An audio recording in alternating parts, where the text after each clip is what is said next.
This is a unique location where the leaf spring is being used, which is it is in between the chassis frame and the front of the body of the vehicle. Okay, so it is carrying the weight of the body of the vehicle, front portion, cabin weight, and then directly placed it on the chassis frame.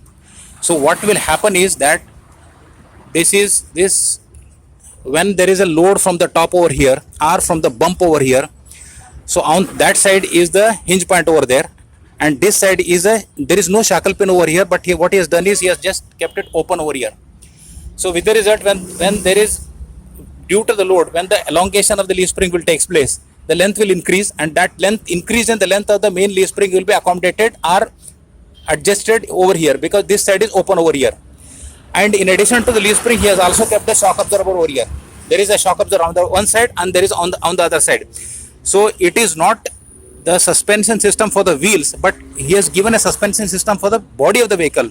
So an leaf spring with a shock absorber type of the suspension system is being used for the comfort of the, wherein the comfort will be better for the vehicle.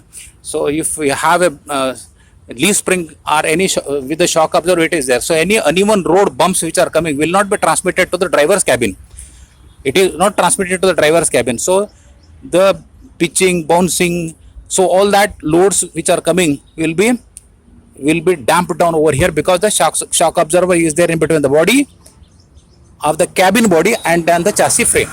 So this is what is. So probably you must have seen it in your day-to-day life, but still for an engineering language, I'm just explaining it in that terms. Thank you.